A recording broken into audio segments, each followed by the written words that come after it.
हरे कृष्णा। तो सर्वप्रथम उपस्थित सभी भक्तों के चरण कमल रे मोर कोटि कोटि प्रणाम। वांछा कल्पतरुभ्यश्च कृपा सिन्धुभ्यः च पतितानां पावनेभ्यो वैष्णवेभ्यो नमो नमः। जय अनंत कोटि वैष्णव वृंद की जय। जगत गुरु श्रील प्रभुपाद की जय। पतितान श्रील गुरु महाराज की जय। श्रीमद् भगवत गीता की जय। तो ढेर सारा शुभकामनाएं शुभेच्छा आपण समस्त को आज प्रातकालीन भगवत चर्चा रे। तो परम सौभाग्य तो आम अनंत कोटि ब्रह्मांडर अधिपति परात्पर परमेश्वर भगवान श्रीकृष्ण मुख निसृत बाणी श्रीमद् भगवत गीता श्रवण करुचे। तो पहुँची जाइए तृतीय अध्याय। आज पढ़िले आम चतुर्थ नंबर श्लोक। कौन कहले भगवान एठी जे केतेक कर्म न करी केवल कर्म न करी लोक कर्मर प्रतिक्रिया मुक्त हो जीव नाही किंबा केवल संन्यास द्वारा सिद्धि प्राप्त हो पारिब नाही। तो कौन पाई एटा कहउछन्ती आमे टिके बुझिबा। द्वितीय अध्यायटा ना थिला सांख्य योग जोतरे भगवान आत्मा और शरीर ज्ञान देले।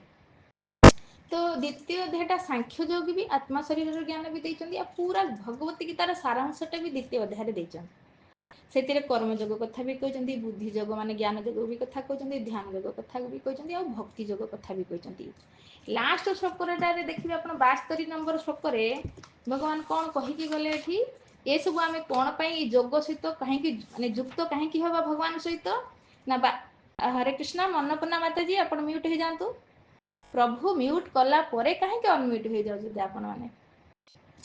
तो 72 नंबर श्लोक कहले यह हूँ दिव्य जीवन यह प्राप्त हेले मानव आ मुह्यमान हुए नहीं। यही स्थिति रे रहिले एपरिक अंत काल रे माने मृत्यु समय यही भली चेतना रे रहिबा माने कृष्ण चेतना रे तो कौन हम मानव भगवान को राज्य वैकुंठ लोक रे प्रवेश करि पारे। उद्देश्य केवल भगवत गीतार एटा। तो आम ए सब कहीं करवा जोगरे कहीं स्थिर हवा ना भगवत साम्राज्य रे प्रवेश करिया पाही। भगवान को साम्राज्य है शाश्वत नित्य आनंदमय। आमे भी सहीटा चाहूचे शाश्वत रही चाहूचे आनंदमय जीवन बीतवा चाहूचे किंतु गलत जगार जो जगटा ना है दुखालयम अशाश्वतम। भगवान कहते अनित्यम असुखम ये जगटा है अनित्य पुणी असुख दुखालयम अशाश्वतम बार बार भगवत गीतार कहते। किंतु आमे कौन करुचे भरपूर प्रयास करुचे बड़े बड़े साइंटिस्ट माने भी चेष्टा कर संसार टाक सुखालय बनवाई सुखाल आलय बनवाई किंतु केबे संभव कौन सी मेडिसिन एमती बाहरी खाईदबा बीमार पड़ानी खाईदबा बुढ़ा हेनी खाईदबा मृत्यु हेनी। तो ये अनित्य पुणी असुख तेणु भगवान यहाँ चाहती आम चेतनाटा भगवान पाखे लगे कि अंत काल जदि जीवन सारा अभ्यास करथिबा कृष्ण चेतना रे थिबा तो अंतिम समय निश्चय भगवान को स्मरण करि और भगवत राज्य रे प्रवेश करि। तो भगवत गीता कहिबार उद्देश्य केवल भगवान यहाँ आमे समस्ते भगवान अंश किंतु जेहेतु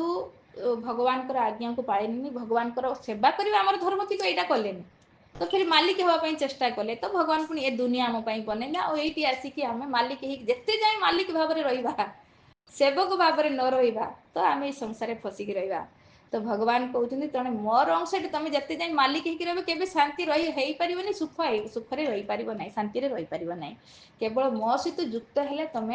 शांति व सुख को प्राप्त हो कहीं भगवान है भोक्ता। जदि आम गोटे सब ये दृष्टांत दिए जमी आम शरीर पेटटा है भोक्ता है ना पेट को खाद्य दे दौचे तो आखि कान नाक सब शांति किंतु पेट को बाद दे देकी आम कह आखिरे ढाड़ा कान ढाड़ा हाथ में धरिकी रखा तो केबे शांति पाई केबे सुख पाई। ठीक से भाया आम भगवान अंश यहीटा तो भूली जाइए ना। एक तो शरीर ज्ञान रे आम अच्छे शरीरटा पंच भौतिक बना माने तत्व पदार्थ माटी जल वायु अग्नि आकाश रे तो ये शरीर पचिब सड़ब आत्मा है मूल यही ज्ञानटा आमको जना ना। तो जो दिन आम आत्मज्ञान को बुझीजा तो आत्मा किए भगवान को भगवान अंश तेणु ए आत्म अंशर कम है पुनर सेवा करवा तेणु आत्मा द्वारा भगवान सेवा करिया। तो जदि आम भगवान सेवा करवा ताने ये इंद्रिया जे संसार में फसी तो ए भगवान पाखे लगी तो ऑटोमेटिक आम कृष्ण चेतना अभ्यास करी अंतिम समय यहीटा ही उद्देश्य भगवत धाम को फेरिकी जीवा। किंतु जेते जाए आम ये संसार में फसिकी रही तो निज इच्छा मन इच्छा कर्म करवा भगवान सेवा करानी तो ये आमको कर्म बंधन लगे कर्म बंधन बल आम संसार फसिक रहा। देखते कर्म बंधन केते बड़ बंधन। आज भगवान आमको कर्म बंधन मुक्तिर उपाय बार बार कहते जेते जाए तुम शरीर ज्ञान रही कर्म कर कर्म तुमको बंधन रे बांध संसार तुम फसिक रही। केते पशु पक्षी जनी रे कर्म बंधन ना कि पशु पक्षी जनी कौन खाऊँ केमती जीवन बिताऊँ विचार कर। मनुष्य भी कर्म बंधन रे फसा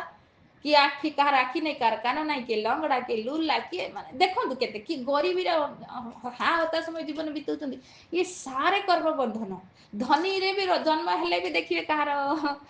किसी ना किसी दुख रे से रोचे कहीं ये है कर्म बंधन। तो भगवान बार बार ये बंधन रु मुक्तिर उपाय कहते किंतु अर्जुन भी बुझी पारे। तो तेणु तृतीय अध्याय प्रारंभ में प्रभु कहले प्रभु जदि बुद्धि जोग श्रेष्ठ कर्म जदि बंधन को बंधन रे बांधुची आमको तेज आपण कहीं मत एत बड़ युद्ध निजुक्त हवा को प्रेरित करुँच है ना। प्रथम श्लोकटा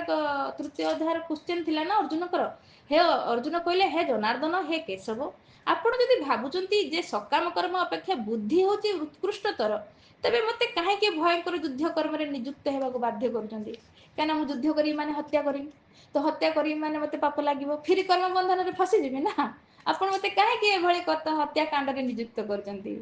तो यहाँ सी भावुं बुद्धि जगर तार अर्थटा को बुझी पारना तेणु मत कहते मुझे तेणु ये कथा को आपण मोहयुक्त कथा को बुझीपारूनी मोपाई केटा श्रेयस्कर मत से कहतु। तो भगवान फिर दी प्रकार लोक कथा कहले आत्मा को बुझापी जमी तृतीय नंबर श्लोक कहले श्री भगवान कहले हे पुण्यात्मा अर्जुन मु पूर्वर कही सारी जे दुई प्रकार लोक अच्छा जो मैंने आत्मदर्शन करती। आत्मदर्शन भगवती गीता पढ़ुचे आत्मा को दर्शन करें शरीर दर्शन करुचे आम सब आम जो गोटे गाई को देखुचे शरीर टाक देखुचे आम के भावुने भितर से आत्मा आज से शरीर में फसी विचार करूँ घास कुटा खाऊ आम कौन कौन खाऊचे से पंच भौतिक बना पदार्थ तार भी शरीर आमर भी शरीर सी कौन खाऊचे आम कौन खाऊचे खाली गाई कथा नहीं पशु देखो अनेक प्रकार सी तो चलो घास कुटा खाऊँ कुकुर कौन खाऊँ विचार करने दरकार। तो से कहते आम कौन दर्शन करुचे ना केवल शरीर दर्शन करुचे किंतु दुई प्रकार लोक जे मैंने आत्मदर्शन करती क्यों मैंने एक तो जड़े एमती अच्छा जी कि भगवान को प्रयोग से मन धर्म द्वारा मनन करती आत्मा को दर्शन करती किंतु आउ जड़े जी अच्छा जी कि भक्ति जोग मार्ग में सेवा बल जानापी चाहती भक्ति जोग बल। तो से भगवान लास्ट कनक्लूजन भक्ति जोग को ही देवे। तो आजिका श्लोक जमी कहले तू भावुँ मुझे छाड़ छुड़ा देखी बण को पलैनी है ना तो मो कर्म बंधन मुक्त हो कर्म कले सीना बंधन लगे कौन कहले ये केवल कर्म न करी लोक कर्मर प्रतिक्रिया मुक्त हो जदि आम बुझा अरे कर्म तो आमको बंधन में बांधुचे ना मो कर्म ही करूनी चलो जंगल कौन कहते ना चलो हरिद्वार छोड़ घर बार तो कौन हम तो भाविले तो कर्म बंधन में मुक्त हो नुह। अच्छा जदि सन्यास नहीं नवा तो कौन सिद्धि प्राप्त हो तो भी संभव नुहे। सिद्धि प्राप्त ये कौन कहते भगवान सिद्धि प्राप्त गोटे शब्द शुणिले ना सन्यास द्वारा सिद्धि प्राप्त हो पारे सिद्धि माने यहाँ कर्म बंधन मुक्त है कि भगवत साम्राज्य प्रवेश करवा यहाँ है सिद्धि न तो अनेक सिद्धि अच्छी जमी भगवत गीतार आम शुणा ध्यान जोगरे कहना तो अष्ट प्रकार अष्ट सिद्धि अच्छी अणिमा लघिमा महिमा ईशिता वसिता काम वसिता प्राप्ति प्राकाम्य ये सब सिद्धियाँ अच्छी माने क्या बस में करदेमी किसी भी मन इच्छा चाहिए प्राप्त करदेमी ये गोटे सिद्धि ना आपड़ ए चाहिए कि भी आप छोट रू छोट हो बड़ रू बड़ हो तो सिद्धि किंतु ये सिद्धि कौन जिते जाए शरीर अच्छी शरीर खत्म सिद्धि खत्म ना तो ये वास्तविक सिद्धि नहीं सिद्धि है भगवान का उद्देश्य सिद्धि है ये भौतिक कर्म बंधन रु मुक्त हवा पुणी भगवत साम्राज्य प्रवेश करवा ना लो बाबा ये संसार को आसवा ना ये भौतिक शरीर प्राप्त करवा ना बार बार जन्म मृत्यु कष्ट पाइबा तो यहाँ है सिद्धि। तो संसार किसी जिनस प्राप्त करदेवा सिद्धि नुहे छोट हो बड़ हो ये सिद्धि नुहे हाँ लोक किसी ना अन्य को बस में करदे प्रवचन करके किसी सिद्धि पाई तो बस से गुलाम हो जहाँ चाहते कराऊँ किंतु केते दिन बाबा तो शरीर तो दिन खत्म हम तो बास को नर्क ते अपेक्षा कर ये सिद्धि नुहे। सिद्धि को भगवान बार बार कहते मो पाखक फेरी आस जन्म मृत्यु को बंद कर खत्म कर हाँ आत्मा को ये शरीर द्वारा तो कष्ट दिया होउछ ना आत्मा चिन्मय ताको चिन्मय शरीर दरकार भगवत साम्राज्य रे चिन्मय धाम रे किंतु फसिची भौतिक संसार रे भौतिक शरीर रे सेई पई ताको कष्ट मिलुची तो एई शरीर बंधन रु मुक्त हबा और भगवत साम्राज्य रे चिन्मय शरीर प्राप्त करके आनंद उपभोग करे एटा हला सिद्धि तो केते बेले प्राप्त करबा सेटा जेते बेले हमें साधु संग करिबा है ना सही नहीं कहते साधु संग सर्व सिद्धि है लवे साधु संग सर्व शास्त्र कहे लवे मात्र साधु संग सर्व सिद्धि है एटा हला सर्व सिद्धि काने साधु संग रे हमें आम मनुष्य जीवन लक्ष्य जानू उद्देश्य जानू अच्छा अच्छा मनुष्य जीवन मिली भगवान को पाइबा पई एठी आहार निद्र भयमथन करिया पई कोठा बाड़ी करिया पई नुहे गाड़ी घोड़ा किनिया पई नुहे केवल भगवान का धाम को जीवा पई मनुष्य जीवनटा मिली एटा केइटी संधानटा मिले ना साधु संग रे सेठी बुझी सर्व सिद्धि है तो यही भगवान ये से कहते ये सिद्धि मिले जदि आम कह कर्म त्याग करदे देखिए सिद्धि मिल जाव संभव नहीं कर्म बंधन मुक्त होकर भगवत धाम को पलैजा ना कर्म को त्याग करवानी सन्यास नहीं नेवा फिर भी नुहे तो कौन करवा कर्म को युक्त करवा भगवान गीतार शायद 31 कि 32 नंबर श्लोक तृतीय अध्याय कहे कर्म कर जेतु सर्वाणी कर्माणी मयि सन्यास मत परा हाँ मत परायण है कि तुम कर्म को त्याग कर किंतु सर्वकर्म मो पाई त्याग कर माने मो पाई कर एबे तुम कौन कर शरीर ज्ञान रे रही तेणु शरीर पाई कर आखि देखिल टीवी खोली देल बस सीरियल चलला तो ये कर्म कौन तुम निजे इंद्रिय तृप्ति कल देखी मजा नेमी हाँ तो एटा कर्म बंधन लगे किंतु आखिरे भगवान को दर्शन कले एटा कर्म बंधन मुक्त है तो बस यही कहते कर्म कौशल से साधु संगे कौन है आमको आम कर्मर कौशल शिखु कर्म बंधन केमती मुक्त हवा से ज्ञानटा आमको मिले अन्यथा संभव नुहे से साधु संगे कौन सिद्धि मिले भगवान का धाम ज्ञान मिले किमित कर्म बंधन मुक्त होकर भगवत धाम को प्राप्त करवा से ज्ञानटा आमको ये मिले से तो भगवान ऋषभदेव जो 100 पुत्र को बसैक जो प्रवचन कले भागवत पंचम स्कंदर आम शुणा तो सेठी कहते कौन जे कर्म बंधन किमती मुक्ति पाइबा तो कहले महत सेवा द्वारा आहु विमुक्ति महत सेवा महत माने महात्मा को सेवा कले आ महात्मा किए भी भगवत गीतार सप्तम अध्याय 19 नंबर श्लोक भगवान कहले बहुनाम जन्मनाम अन्ते ज्ञानवान माम प्रपद्यन्ते वासुदेवम सर्वमिति स महात्मा सुदुर्लभ सी है महात्मा सो महात्मा सी है महात्मा किए जे एतिकी जाने वासुदेवम सर्वमिति भगवान कृष्ण वसुदेव नंदन वासुदेव भगवान कृष्ण सबु कारण कारण जे एतिकी जाने सी है महात्मा से भले महात्मा को संग जदि करवा तांकर सेवा करवा ताने आहु विमुक्त तब कर्म बंधन मुक्त हो फिर सिद्धि प्राप्त कर नब भगवत साम्राज्य को प्रवेश कर तो महात्मा को संग दी प्रकार गोटे है वाणी संग गोटे है बपु संग बपु संग सब बड़े अभाव नहीं से बेले बेले खतरा भी हो जाए किंतु वाणी संग माने तांकर वाणी रे सेवा कर जो आदेश दौरान से आदेश को मानिबा एटा हला सेवा जदि आम से महात्मा सेवा करवा माने तांको वाणी रो सेवा करिया तांको वाणी को आदेश को वाणी को आम जीवन रे एप्लाई करवा ताने आहु भी मुक्ति तमे मुक्त हो जावा किंतु उल्टा तार उल्टा जदि तम द्वारा जोशिता संगी संगम जदि तम द्वारा माने नरक को जीव तुम चाहो भगवत धाम जीव सिद्धि प्राप्त कर कर्म बंधन मुक्त हम ताने महात्मा संग कर सेवा कर अच्छा जदि नरक को जीव ताने स्त्री संगी कर तम द्वारा माने नरकर द्वारा कौन ना स्त्री संगी जोशिता माने स्त्री स्त्री जोशिता संगी संगम जदि स्त्री संग कल ताने कौन हम तम द्वारा सीधा नरक को पलैब पुओ मान को बुझाऊँ ना बापारे जदि कर्म बंधन मुक्त होगा चाहूच सिद्धि प्राप्त करने चाहूच बा ये भगवत धाम को प्रवेश करने चाहूच तो कौन कर महात्मा संग कर आउ जदि नरक को जावाक चाहूच ताने स्त्री संगी कर स्त्री संग कर तो से बहुत बड़ बहुत भाग्यवान आम जे प्रभुपाद संग पाइले भगवत गीता पढ़ी तो बुझुचे ना ना कौन होता आमर भगवान ये क्लीयर कहते तुम कह कर्म करी कर्म तो आमको बांधुची ना छड़ छाड़ छड़ा देखी मुझे जंगल को पड़ेमी नहीं ये प्रतिक्रिया तो केवे मुक्त हो पारबनी अच्छा जदि सन्यास नहीं नेमी हाँ ताने मु कर्म सिद्धि प्राप्त भगवत साम्राज्य को प्रवेश कर ना से भी संभव नहीं तो कर्म को त्याग करदेले भी आमे सिद्धि पाई परिबा नहीं, बा कर्म को संन्यास नेले भी आमे सिद्धि प्राप्त करि परिबा नहीं, माने एई कर्म बंधन रु मुक्त होई परिबा नहीं। तो बास कौन करिवार अछि ना कर्म कौशल, कर्म को भगवान को पई करिवार अछि। एईटा शिखिबा केतेले ना महात्मा को संग कले, साधुर संग कले, माने शास्त्र तो अछि जेमति भगवत गीता घरे अछि। भगवत गीता रे भगवान कहिबे मन मना भव मद भक्त मद जाति मान नमस्कार, तम मनरे मते भाव मोर भक्त मते पूजा कर मते नमस्कार करिवा केमति प्राक्टिकली शिखेबा दरकार ना। आमे खाली थ्योरी पढिले भगवत गीता रे भगवान कहउछन्ति मोर भक्त केमिति हबा भक्त, केमिति पूजा करिवा। भगवान कहउछन्ति जे तू सर्वाणि कर्माणि मयि सन्न्यास सब कर्म मो पई त्याग कर, केमिति त्याग करिवा तो सेटा शिखेइबो किए, प्राक्टिकली किए शिखेइबो तो सेटा हला गुरु, गुरु महात्मा जे भगवान कर पूर्ण माने कौन कहवा भक्त, जे भगवान कृष्ण सबु कारण कारण बोली जानती आ तांको शरणापन्न होइकि भक्ति जोगरे निजको नियुक्त करचंती। सेई भली भक्तंकर बा महात्मांकर जदि आमे सेवा करिबा तांको अंडर रे कि कर्म को शिखिबा ताने कोन हबो आमे कर्म बंधन रे मुक्त हबा। भगवान एटा चाहंती कोन आमे कर्म बंधन रे फसिचे, एई कर्म हमको बंधन रे बांधिची तो एई कर्म हमको बंधन रे मुक्त भी करिवो। किंतु जो कर्म आमे निज पई करिबा शरीर ज्ञान रे तो एई कर्म हमको बंधन रे बांधिबो, बा सेई कर्म जते आमे भगवान को पई करिबा तो सेई कर्म हमको बंधन रे मुक्त भी कर देबो। बस एटा शिखेबे किए साधु।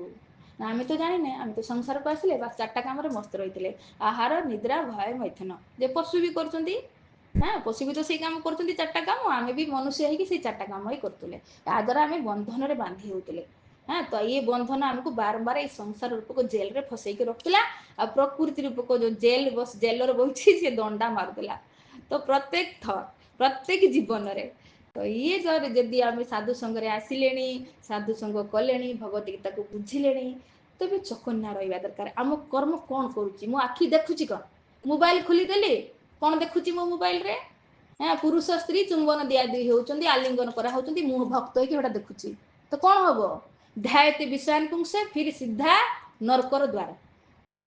ये कर्मी लोक करूचंती चलिबो, किंतु भक्त पर हेलेनी, आमे साधु संग कलेनी, आमे मनुष्य जीवन उद्देश्य को बुझिलेनी। तो जदि एते सब जानिला परे भी जदि सेई गलत जिनिस को आखिरे देखिबा आमे अपवित्र हेइ जिबा सेई समय। एबाटे सिना माछ मांस खाउनी पवित्र हेइचे, एबाटे सेबाटे आमे आखि बाटे गलत जिनिस देखिक अपवित्र हेइ गेले। तेणु आमको सब बेले भगवान हेले परम पवित्र। तेणु आमर आखि, आमर कान, आमर नाक, आमर जिह्वा, आमर त्वचा, आमर हाथ गोड़ सब भगवान सहित युक्त हवा दरकार जदि आमे पवित्र हवा को चाहूचे। तमे आमे सखाळे जिभटा को लगेई देले भगवान को नाम रे पवित्र हे गेले, पुनी किछि अपवित्र जिनिस देखिकि पुनी अपवित्र हे गेले। तो एथरे कोन हबा आमे कणा माठिया रे जेमति आपण पानी भरिबे, एबाटे पानी भरिबे सेबाटे कणा रे गळी गळी चली जिवो, जे लाभ किछि नै। जे कोन ना गोदरा माडे जेते ताड़े जेते माड़े सेते ना कौन एमती कहती से भाया आम जीवनटा हो। तो से साधु को सावधान हवा दरकार। साधु संगरे आम जीवन कौन आम जानिले ना साधु संगरे आसिक बुझिले आम मनुष्य जीवन उद्देश्य कौन, जदि जानिले आम कोई कर्मबंधन मुक्त होकर भगवत धाम को जीवा। से भगवान 15 अध्याय कहिबे आध्यात्म नित्या विनिवृत्त कामा, कामना आमको काम ये फसौचु, काम माने इच्छा। तो जदि इच्छा संसार इच्छा करिवो ना तुम ये फसिक रहिबो। तो इच्छा करो, बिना इच्छा तुम संसार रही पार नहीं, किंतु की इच्छा करो ना आध्यात्म नित्य नित्य जगत को आध्यात्मिक जगत को जीवार कामना करो। आ खाली कामना करदेले हम ना, तो मत से अनुसार कर्म भी करते पड़ो। जमी मुझे खाली डॉक्टर हेमी कामना कर डॉक्टर हेमी हो पारि ना, मत से अनुसार कर्म भी करते पड़ो। ठीक से भाई आगे जाणीगले साधु संग आसिक आम जीवन गोल है भगवान को प्राप्त करवा, ताले कर्म लगी पड़ा। तो बास आमर तन मन धन सबकि भगवत प्राप्तिर जो कर्म लगे दरकार। किंतु आम जदि मन कि आम शुणीगले ना द्वितीय अध्याय शायद 61 या 62 ये 2टा नंबर श्लोक ध्यायते विषयान पुंस संगस्ते सुपजायते संगात संजायते काम काम क्रोध अभिजायते क्रोधात भवति समूह समाद स्मृति विभ्रम स्मृति भंस बुद्धिनाश बुद्धिनाश प्रणश्यति। सीधा पतन 2टा श्लोक स्टेप बाय स्टेप 8टा स्टेप कहीगले तो केमिति आमर पतन हुए। ध्यायते विषय को जदि ध्यान कले पतन है। तो हमको ध्यान करिवार अछि कौन भगवान को, किंतु आमे ध्यान कले विषय को। तो ये संसारी पतन होउचंती, संसार लोक जन्म होउचंती मरचंती चलिबो, किंतु भक्त संगरे आसिक जदि आमर पतन है तो आमठु हतभागा दुर्भागा संसार कई नहीं। तो से साधु संगे रहा जो मैंने मेच्योर्ड साधु जो मैंने साधु टिके प्रगति कर संग करवा जदि माइंड रे आम जीवन में सेमती किसी उत्पात आसूची किसी भौतिक जिनस आम मन विहल हो तो आमको से साधु संग तो कौन सेयार करवा तो किमिति आम मायार कबल उद्धार है भगवान को धाम को जीवा तो आम केते जन्म पर भगवान कहले ना स्वल्पमसी धर्म से त्रायते महत भयते श्लोकटार कर्पटार प्रभुपाद देते अल्प जदि भक्ति आम करवा तो महान भयर आम रक्त माने मुक्त हो तेणु भक्तिटा को केमती अल्प मान हवा दरकार शुद्ध हवा दरकार विशुद्ध भक्ति हवा दरकार तो विशुद्ध भक्ति माने कृष्ण चेतना आ कि ना कौन प्रवेश नमें कृष्ण चेतना कहूचे माइंड रे पुणी विषय को माने ध्यान करुचे तो यहाँ विशुद्ध भक्ति है ना किंतु विशुद्ध भक्ति अल्प भी जदि करवा तो आमको महान भय रक्षा करदेव महान भय कौन पशुजनी को जीवानी नर्क को जीवानी आमको आउ थे चांस मिल किंतु जदि विशुद्ध भक्ति न हो एबाटे ऊपर को देखा आम भक्त किंतु बाहर विषय को ध्यान करुवा ताने फिर आमर पतन हो तेणु बहुत केयरफुल हवा दरकार से बार बार कहूँ साधु सावधान सावधानी हटी तो दुर्घटना घटी तो से आमको ये भगवत गीता को जब आम आसिले साधु संगे बसिक बुझिले मनुष्य जीवन उद्देश्य कौन ताने आमको बी केयरफुल जे कहते ना बहुत केयर रे बहुत ध्यान पूर्वक जीवन टाक बीतेवा दरकार कहीं केते जन्म बीतीगला संसार आसिक तार हिसाब नहीं मुझे काल परदिन कौ दिन कौ चर्चा कौ नी ना जो आम जो सप्तम मनु को टाइम रे अच्छे आमर मालिनी माताजी कहते बापरे या तो आम बहुत ध्यान देवा पड़ो ये हिसाब कला वर्तमान गोटे मनुर चतुर्युग है गोटे मनु 71 चतुर्युग काटुंट एवं आम सप्तम मनुरे अच्छे ताने एमती केते जुग बीतीगला आत्मा के मरेनी शरीर बदलुचा ना आम ताने केते जुगर शरीर बदल तार हिसाब नहीं तो ये जुगरे ये समय आमको मनुष्य शरीर मिली साधु संग मिली शास्त्र संग मिली तो आम आर जब फायदा न उठेबा तो आम जो हतभागा संसार किए अच्छे कहना तो से साधु संगे रहा भगवत गीता को एमती बुझा कर्म को तो भगवान बस कर्म कौशल कर्म को शिख बस एत जाए निज कर्म कर बंधन में पड़ूल से कर्म को भगवान कर से गोटे कथा को रिपीट करेंगे बार बार करेंगे कहीं मो कर्म कर मो पाख फेरी आसो सिद्धि मिलगला जन्म मृत्यु बंधन खत्म किंतु जब निज कर्म कर ताने बंधन में पड़ो संसार बंधन जेल संसार जेल रे फसिक प्रकृति तुमको दंड मार कष्ट पाइब मुझे कष्ट पाऊँ ना तुम मो संतान है कि जेल रे फसुच तो कई बापा माँ चाहिए छुआ जेल रे पड़ू पुलिस ताक पिटू कई बापा माँ चाहिए तो भगवान ये चाहते जे आम ये संसार को जेल रहू प्रकृति आमको दंड मारुच ना केत दबेतंक द्वारा केत अनुजीव द्वारा केत बीमारी द्वारा आमको केते कष्ट दूसरी आ भगवान यहाँ वास्तविक हृदय केवे भी चाहते से चाहते तुम बंधन मुक्त मो पाक फेरी आस कि मो कर्म करते पड़ो बस यहाँ जो आम बुझीजा हार्टली बुझीजा और सारे कर्म भगवान को करवा आम ध्यान दबा चकना रहा आखि कौनटा देखुची भगवत छाड़ी आउ कि देखुची कि गलत जिनस तो फेरे आने आखिटा बंद करदे ना आमको से सब देखार ना तब कहीं आम उद्देश्य कौन भगवान के धाम को जीवा तेणु जदि आम मनर उद्देश्यटा को आम गोलटा को आम जाबुड़ी धरचे ना तो माया आमर किसी भी करें किंतु गोल को जो भूली जाऊे फिर आम सर्वनाश हो जाऊँ तो से आम चकना रहा ध्यान देवा साधु संघ भितर रहा भक्ति करके यही जीवन में भगवान को प्राप्त करवा मोर तो यही सब इच्छा था से भगवान पाखे प्रार्थना करे प्रभु जो मैंने भी भक्ति साम्राज्य आसिक जेन केन प्रकार जोड़ी जाइए भक्ति की बंचेक रखु आमिति आपण को प्राप्त करेंगे से आपण कृपा करंतु दया करंतु आमको आपण को संरक्षण रे रखंतु यही प्रार्थना करुच्ची तो समय हो जाए रखी हरे कृष्णा कृष्णा कृष्णा हरे हरे हरे राम राम राम